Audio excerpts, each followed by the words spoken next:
Everybody here probably has a great cast iron pan at home, right? That you love, or a skillet that you love, like a favorite pan. You have to think of this thing and to start just like that. You have to think of it like a skillet, then think about it like your favorite pot that you make chili, or you're making your gumbo or something like that. Because if you look at it, it's just like a big pot, right? The only thing is, instead of having a range underneath, we have elements or burners. So you can treat it like a skillet or a griddle, if you want to think of it. You know, in the restaurant business, we call it a griddle or a skillet. So application-wise, in the morning, if you're doing a big serving of breakfast, you can come in early and you can hammer out a bunch of soft scrambled eggs, put them in the 12 by 20 by 2.5 or 4-inch deep pans, hold them in the cart. Before you serve, if you're doing bacon or sausage, do that first. So you can put your bacon and sausage in the bottom of this thing, just like you would a griddle or a skillet at home. Cook it out, let it drain a little bit, obviously put it in here and let it hold. It'll be just fine, and it'll hold great. All of that stuff can all be done in here. What we want you to do is just think about it like you cook at home. It's really not a whole lot different, other than the fact that you have a whole lot more volume, all right? So this particular unit is what they call a BPP, which stands for Braising Pan Power Tilt. And so the reason it's a power tilt is usually there's a big handle on the front here. Actually, it's not that big, but there's usually a handle on the front here. On this one, there's just a button. So before you tilt, you always want to make sure that the faucet is out of the way. Because if you've forgotten that you pull it over here and you go to tilt, it'll pull it right off the side there. All right. So you can just move it to the side here. So on/off button. When it comes on, the little blue light comes on. When you turn the knob, that's going to go and it's going to click. And we have electric. So on the gas ones, it's easy because on the gas ones you hear all these little noises that I'm used to hearing. It'll go click, click, click, click, woof. This one, there's no noise. So turn it up. You've got approximate temperature on here. It's probably plus or minus 6 or 8 degrees. It's not exacting, but neither is our home stove, right? So when we put a griddle or a pot on the stove, that's not exacting, it's pretty close though. To tilt the unit, to go down, you push the button, and it goes like this, and this will go completely, what we call completely vertical. And this is good for when we were talking about cleaning up earlier.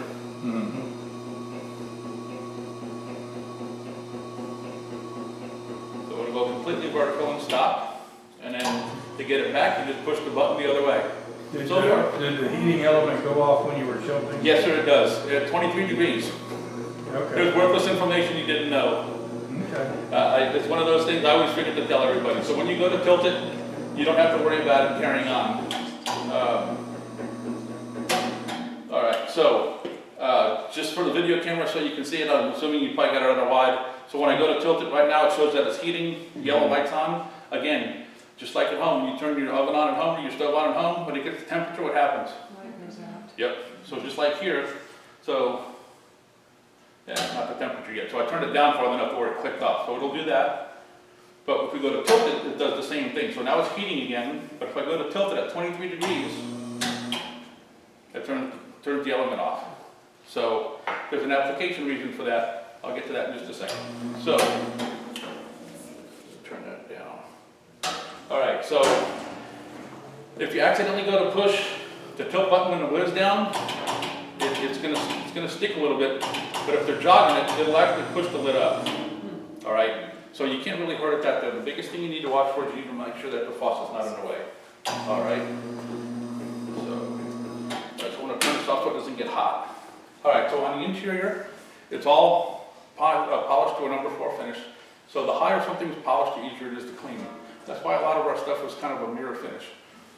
Makes things easier to clean, stuff doesn't stick to it. So if you're doing, eggs is actually a great one to think of. The eggs stick to a lot of stuff. And this isn't gonna be like a non-stick skillet at home. So when you go to clean it out, we'll talk about cleaning in a little while, but stuff is gonna stick. If you accidentally burn something, if you put it in here like you're doing a tub full of chili, and somebody walks away for 15 minutes and you get to talking with somebody and you come back and all of a sudden you're like, oh my gosh. And you go to reach into the skirt and you pull up some burn stuff and you don't want to talk to people, you probably should. But just like at home, if you get it burnt on, put a little water on the bottom, a little bit of soap, put it on about 175, the lowest on here, and you let it sit, and what happens? About 90% of it lifts up off the bottom, right? Do not put that down your floor drain. Did you have a disposer over here? I didn't look. Right there, the only one we have, right there. Okay, so don't put it down there either. That's pretty small to be putting it down there. If you have some heavy stuff like that and you burn it, do the best you can. You have to let it way cool before you can put it in a trash bag. But put that in the dumpster if you have a high volume of it. Or scoop out as much as you can before you get to the burn stuff and get it out there. I mean, if you can find that happy medium. All right. So let's talk about different applications. So one of the things we talked about already, we talked about being able to do eggs, bacon, anything that you would normally do in a tilt or in a skillet or in a cast iron pan. You asked me about fried chicken. I do pan fried chicken, what I call pan fried chicken. Same thing I do in my cast iron skillet at home. I put an inch or two of oil in the bottom, and I turn it up to 350, and I let it sit. This is just like your skillet at home. You have to be careful. It's grease, it's flammable, and it's going to pop and burn you. But you can still do that in here. So you just got to pay attention, turn it just like you do at home. You can steam in here. So we have something, sorry I'm in front of the camera, but this is what we call a steamer insert. And actually, you got that all in here right now? All right, so take this off. So lid. Pans that they send with it, and this is the actual insert. So these actually go in here side by side. This sits on top of it. So if you need to do a whole bunch of broccoli, you need to do spinach. Kale is really popular nowadays. I actually love steamed kale when you get it broken down and add some spices to it. This is shaped. Can you see that on the camera? The way it's shaped, the one side is lower than the other. So it's shaped that way on purpose so you can reach it and get the corners. So you'll actually have, when you put it in, it'll be cold, but you'll still have hot water in the bottom steaming, right? So you added your water, it's steaming, so which is right at 212 degrees, 11 degrees is where it changes from water to a vapor. We all know also, everybody knows steam burns the worst burn in the kitchen, right?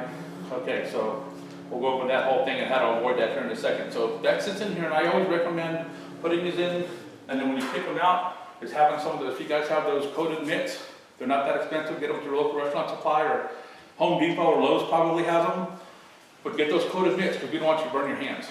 You reach in here with that, you pick it up at the corners, and it comes right out. Just remember, you're going to be dripping a whole bunch of water everywhere, so either take it right to this counter and have another pan to set it in, or set it over the top of that sink where you can catch most of it while you're doing, either transferring it to a holding pan or whatever you need to do.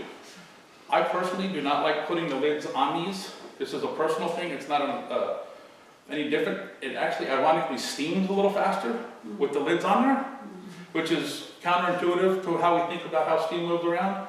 But the reason I don't like the lid is because you can't see what you're doing. Once you put the lid on here, and I'm probably committing a growing factory sin here, but I'm talking about application, about not how the pan works. If you put this on here, I can't see my product. So now I have to do two things. I have to pull the pan, my product if I want to see it, see what the color is. That's generally how we judge, or I touch it. But also, if I go to do this and set this on the counter, now I've got a second piece that's also going to have condensation underneath the lid. So it just adds more.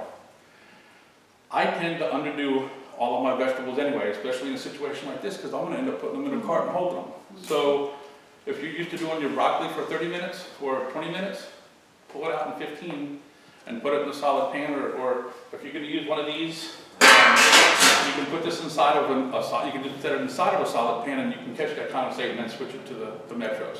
All right, does that make sense? So those two sit together and they're next to each other. Hello factory, throw this away. This is an accessory, the most worthless accessory they've ever made. This actually is supposed to slide on here easily like this, and you can only do it by holding it down, and now you're able to pick this pan up with this handle. Now, when you go to do this, and you set it in there, then you have to stick your hands to hold the pan down, to move it over here, and fight it and slide it off. Not worth it. Easier to get the coated gloves and toss this away. It comes with this regardless, probably costs them $5 to make it. If you want to throw it in your stainless steel construction bin, have at it. But don't keep it around, somebody will end up either using it and spilling it. And sometimes if they're not paying attention, they'll pull it out and bump it on the side and the pan will slide and then you end up spilling it. It's just crazy. It's one of the things I don't like, but I always tell everybody, now I'm on video, I'm gonna get in trouble. So We won't, we're not gonna tell. yeah, thank you, I appreciate that. We're not You also gonna- have handles on the end. If you're just doing 2 pans, you can lift the whole thing out. But most people, especially a church this size, you're doing more than just 2 pans. All right, that all makes sense? All right, so that's steaming. So we talked about using it as a griddle, doing eggs, bacon, sausage, hamburgers. You can do all of that stuff in here just like you do at home. We talked about steaming. You do that in the bottom of that. Yep, yeah, so you just put the water to it to steam. You put But the... no, I'm talking about bacon and eggs. Oh, okay yeah, with that. yeah, absolutely. Yeah, bacon, eggs, and hamburgers, it's Just basically... them on there. Yep. put them down there and cook them. Mm-hmm. How much oil does it take to fill that an inch deep that big and wide? Like a gallon of oil? I have no idea. Okay. I'm Well, sorry. you mentioned deep well, fried chicken, I yeah. was wondering how much Well, oil that Well, would take. sadly, in our world, I have a 5-gallon bucket at my office. And so I pick up the bucket and I go, You just pour it, look, okay. look, look, look, look. And I go, that looks about 2 inches, and I stop. So less than 5 gallons. Less than 5 Yeah, gallons? less than five, probably more than 1, Okay. I would think, yeah. But yes, hamburgers, any of your bacon meats, when you're steaming, so we're gonna go back to the safety part for steaming. Somebody told me you could cook like spaghetti or Yep, pasta or something like that. absolutely. So Yes. you would do that in this or you You, would? what I would do is in bulk, Water. well actually, I cheat. Is, and this is something you have to get used to doing. Well, hang on, let me finish the steaming thing first. So, Okay. obviously, so you pretend that these are in here, and you've got your water in the bottom and it's bubbling away. You do not want to walk up and go, hey, so what's been going, how is everything? And you pull it like this, and the first thing that happens is, all that steam is going to rush right up this lid, it's going to hit the front here, it's all going to push out. And the hood's on it, because it's steam, you can't control steam, it goes everywhere. It's going to plume out. If you're holding this, it's going to burn your hand, and if you're standing like this and you've got a short sleeve shirt on, it's going to burn your arm and the back of your neck. Steam is evil. It's the worst burn ever. No, man, I wish that was the cure. I wish that was the cure for that. It's the one thing we can't stop anybody from doing. If you're steaming, you raise the lid slowly, let the steam escape. This will make that. You look in there, most of it's gone, and then you finish raising the lid the rest of the way. So that way you let a little bit of steam out, just like you might do at home. If you've got a really hot product in your oven, and I open the door, especially if I'm baking. I'll open the door a little bit and lessen the heat escape when I know I'm finished, because obviously otherwise you kill the temperature of the oven and you end up messing up the product. It's all science, but so I would open it just a little bit. So just open a little bit, let the steam escape, and finish by raising it up a few minutes later. That way, chances of somebody getting burned are much less. Key is, everybody please just be careful. Steam is the worst. So how do you cook pasta? All right, so that's right. So Huh? if you want to do spaghetti sauce, you Okay. can fill this thing up to, I'd say, let's see here. So what do you say? Say you're doing 100 at a time, so you need 100 3-ounce servings of pasta. So you need three, so that'd probably be, I don't know, 6 or 8 pounds of pasta. Probably total, it's boxes of spaghetti, say. Okay. So you can fill it up about halfway with tomato sauce Okay. and do what you want to your tomato sauce and let it cook away. And everybody has a different idea how they cook tomato sauce. My mom is actually from Italy, and so she is of the ilk that you don't cook it a long time. She's Northern Italian. You don't cook it a long time because it actually brings out the acidity in tomato the longer you cook it. And there's people who argue about that and say, no, I like the acidity of tomatoes and I balance it out with sugar. And you get the whole argument about who's best, of course, because every chef's the best, right? Just ask them. Except for my guy. My guy is really, really even. So I love to do the sauce, and I like to throw the spaghetti directly in the sauce, close the lid. And you come back 10, 15 minutes later, You get the tongs, pull out a little spaghetti, chew on it. Is it al dente? Great. Start scooping it out into the pans, put it in cover it, and put it in your hot box. You're done. Two-step process. If you want to do it the other way, it takes longer, but it develops a different product. So you boil your spaghetti in here, you dump out as much water as you can, and then if you were adding any water or liquid to the tomatoes before, you have to compensate because you know you're not going to be able to get this thing vertical without all the pasta falling out. Right. So you have to figure out, you have to kind of eyeball and say, well, man, I've got this much pasta, I probably got a gallon of water in there. If I was going to add 2 gallons of water to my tomatoes to do however you want to do it, you have to kind of figure out that difference. Okay. The cheat way is really easy. So it just works in the long run. So what a lot of the schools do now, a lot of them, they use these in 40-gallon, and oftentimes they'll have 2 of them next to each other. So they'll take the pasta out and put it in there, and then they'll start something else in here.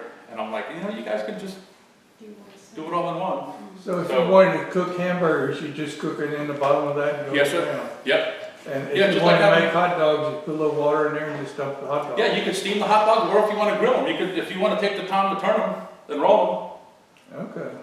So if you think of that, it's just nothing but a pan, a really big them. It's pan. a giant, it's a 30-gallon pan versus your number 10 skillet that you had at home, or your 10 or 12 quart stock pot that you use to make hot dogs chili. at one time. Excited about cooking something. I think Yeah, that's right. you can, Like yes, use one stick, get all your hot dogs in there at one time. yes. So Yeah, if you you're Get reaching your bowl down of chili on the other side. burgers, that's, Or Well, put it you on the need to- grits. yeah, you Shove need it to in there, take care of chili in there, There and we put it go. all together. If you're doing that, And scoop it off. you want to like reach around it.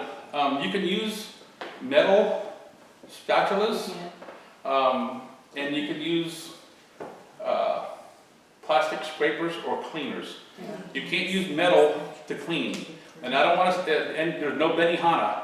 You don't want to come in here and, like, if you're chopping up ground beef, that's the other thing you can cheat and do. Ground beef will stay in here pretty well.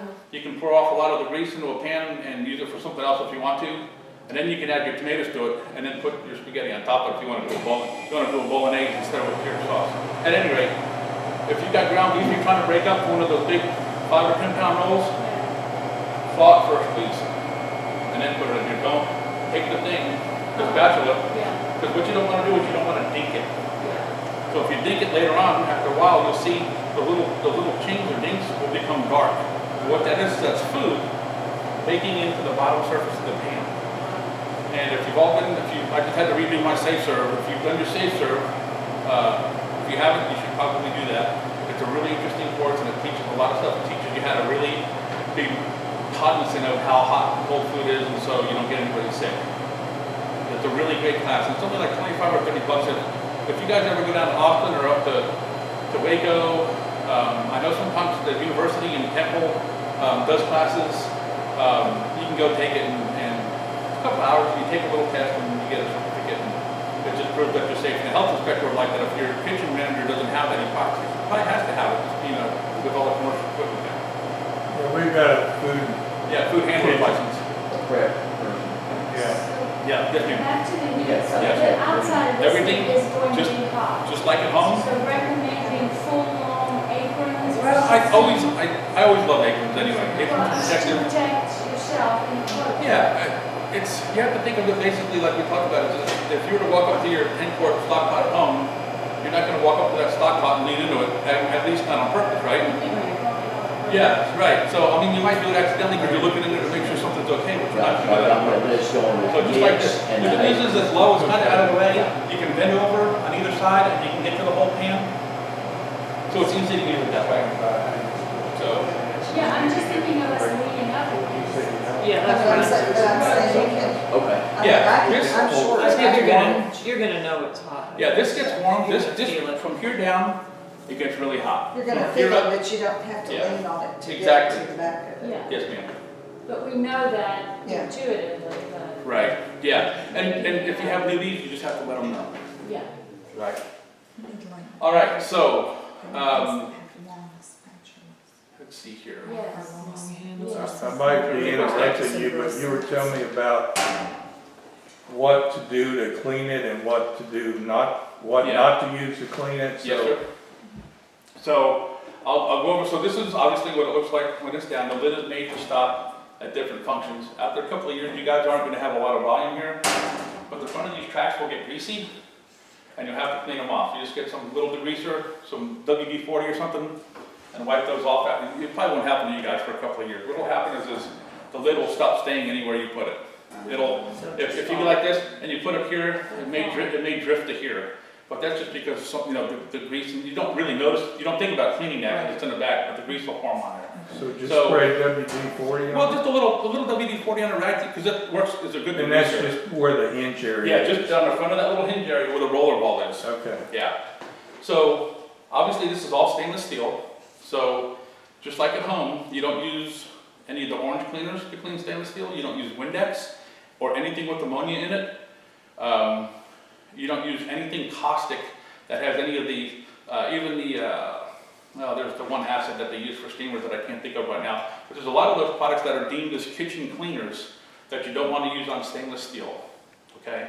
Most of what we're going to do to keep this thing clean is soft soap, water, and what we call either Brillo brushes, the little blue scrubby brushes, or you get the, you should You probably... get about nylon ones. I was just gonna say, yeah, I was just gonna say, that my Not favorite are in the old school days, we had the ones that were the brown with the really hard paper handles Yeah. and the on there, but now it's all plastic. So at the end of the day, you're really gonna be cleaning this with a hard plastic brush to get everything out of the inside.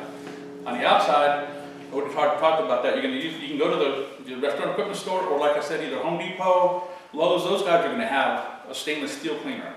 And all you're looking to really do is after you clean the thing, is you're going to want to spray it with that maybe once a month, and it'll keep shining and beautiful for a long, long, long time. And what we're trying to do is, and I won't get into all of the chemistry, but there's just a weird layer of film that is in stainless steel that's created by the mixture when they put the three metals together that creates on here. That's what makes it stainless steel. It's not stain-proof steel. So that's why we have to clean it. So on the outside, most of the time you won't have anything on the outside. You can wipe it down with a damp cloth, unless you've had a spillover on the front or the back, and then obviously you might have to get the brush out and clean it a little bit. But other than that, just wipe it down on the outside with a damp cloth. It'll lose some of its sheen, but at the end of the month when you get the Sheila shine of the stainless out, it'll polish right up and be beautiful like it is now. On the inside, they made it easy for us. So these are 3-inch cove corners.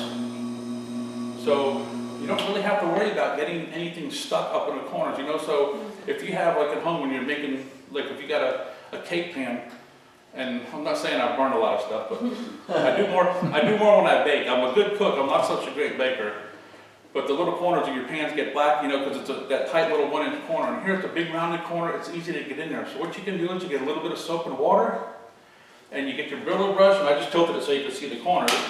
Oops, wrong button. So I usually put just a little bit of water in the bottom and get that poly brush out, and a little bit of what was I see right here? Dawn. This stuff works great. That Dawn, or I love the blue stuff, totally non-caustic, and it treats the environment really well. It breaks up grease spray. Spray a little bit out in the bottom. Get your brush. If the pan's cool at this point, and you lean in there and you just scrub around. The only place you have to look is right here behind this edge. So you have to just kind of look down in there, and if there's stuff up there, you get your brush and you clean it out from behind there. And then at the end, as long as there's not a bunch of food in here, we talked about this earlier, you don't want to put food down this drain. If you've got a bunch of food product in there, and when I say a bunch, it'd be like, I don't know, let's say you did hamburgers and there's a bunch of little fatty hamburger stuff left in there, and you've got, I don't know, say you pour it out in one of those pans or in a bucket, and you've got a half gallon. With a bunch of hot water or degreaser, you could probably put it down in the sink since it's disposed and it's going to a grease trap. But if you've got more than that, you don't want to put it down here. You want to toss it somewhere. Then the clean water, the good news is the clean water, once it's clean, you can rinse it out with this, make sure everything's nice and clean on the inside, and you can put the 90% clean water directly down the drain and you're fine. Which is running to a grease trap here, so you're good with that. So, that makes sense, everybody? Yes. If you use 2 inches of grease in there to fry something, pour it down there? No. We don't want to put that grease down, because what's going to happen is it's going to coagulate, and then eventually it'll smell. Need some kind of draining grease bucket or something. Well, I don't know that we'll ever. well, you just get a I short, don't deep fry. yeah, you you gotta have there's probably either a short bucket already here for maintenance or cleaning. And if not, again, Lowe's or Home Depot will have them, and then I showed you how far it'll tilt. So once it's tilted that far, you guys can tilt most of that stuff directly into it. Or you can tilt the pan to the front like this when you're trying to get it out, and you get it about this far, and you get your ladle, and you got your bucket, and you can ladle the last couple of gallons out or whatever. Or if there's enough in there, you can set the bucket on the floor. The only thing you have to be cognizant of is making sure the pour path, so which is the pour path is the amount of liquid that comes out of the lip into the air that will hit the bucket. So if you have just a little bit in there, what you would do is you hold the bucket. So it would only be right here, right? So you just hold the bucket to make sure it doesn't come out of here yet, and you just follow it down until the bucket's out on the floor, and then you can switch the stuff out of the bucket. So if you had crumblies that don't need to go down that drain, technically you could have some kind of strainer that you Yeah, do the same yeah, thing, you you catch absolutely. the crumblies and Sure. let the water go down and throw away the crumblies. You sure? Okay. Yep. As long as it's a bunch of water, not a bunch of grease. Right. Yep. You'd be fine. Let's see here. I'm trying to think if there's anything else I need to tell you that's general stuff. I think that's about it. What kind of